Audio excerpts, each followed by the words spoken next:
Bonjour à toutes et à tous. Je suis Philippe Spaak, je suis responsable de la spécialisation Digital Ressources Humaines à l'école de management Léonard de Vinci.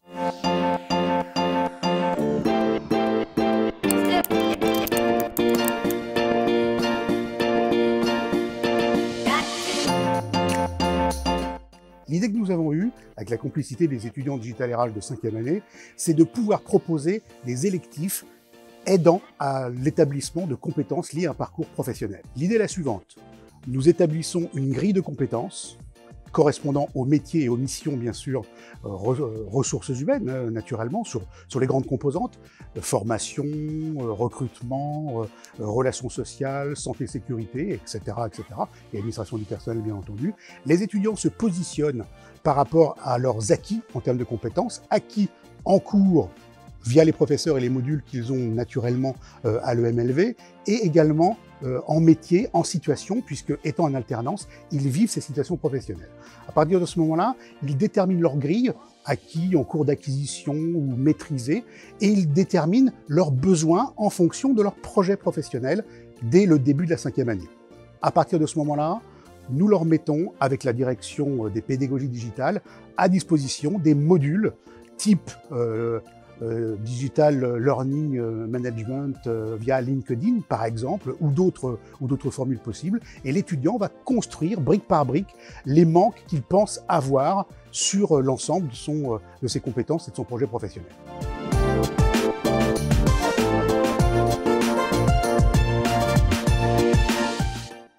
Alors vous allez me dire, quel est l'intérêt de pouvoir construire un parcours semi-individualisé pour l'étudiant ? Premièrement, ça le responsabilise pour pouvoir déterminer ses compétences et derrière de chercher ses manques.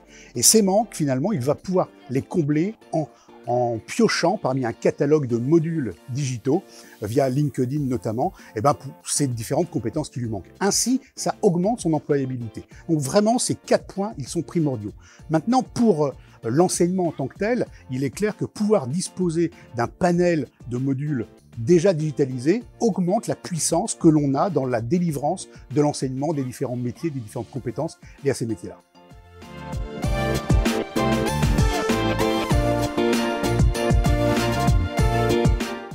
Quelques petits conseils pour bien définir ce projet avec les étudiants.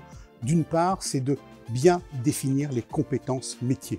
Donc d'être vraiment en accord avec ce qui se fait sur le métier. Alors, ne pas hésiter à aller piocher des compétences clés déjà données par l'ONICEP, l'APEC ou des grands syndicats professionnels, type l'Association nationale des DRH de France, par exemple.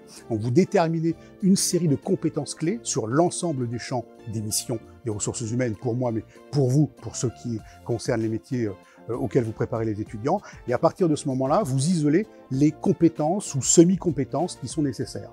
Ensuite, vous construisez cette grille avec la complicité d'un ou deux élèves, parce que eux le vivent en alternance en entreprise, et ensuite vous envoyez auprès des élèves cette grille pour qu'ils cochent finalement, pour qu'ils fassent une cartographie de leurs compétences, ce qui vous permet avec des codes couleurs, par exemple, de visualiser les manques et de leur faire visualiser bien sûr les manques qu'ils peuvent avoir.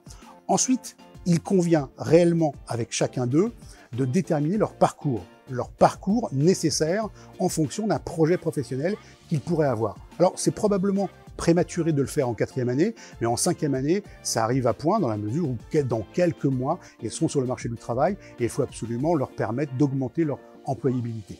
Donc eux vont pouvoir visualiser cet ensemble-là et choisir, avec votre complicité bien sûr, un parcours semi-individuel.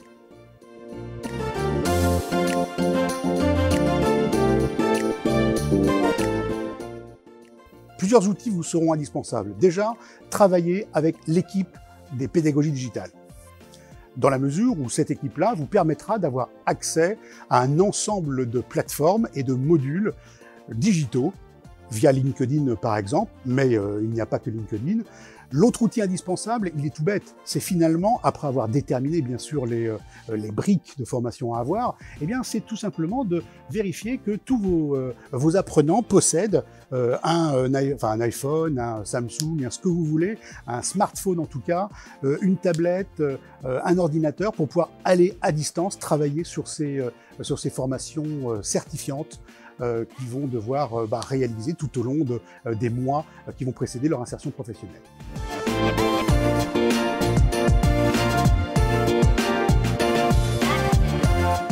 Je vous conseille, en tout cas, de ne pas hésiter à aller voir ce que donnent les compétences des métiers auxquels vous préparez via les sites de l'ONICEP, de l'APEC ou d'autres qui sont propres à vos métiers-là, de lire un livre très étonnant qui replace les choses dans leur contexte, qui s'appelle Neurolearning.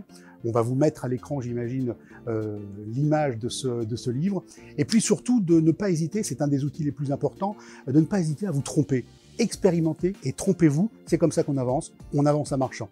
Carl Rogers disait lors d'une conférence aux Nations Unies, ce que je suis capable d'apprendre est plus important que ce que je sais.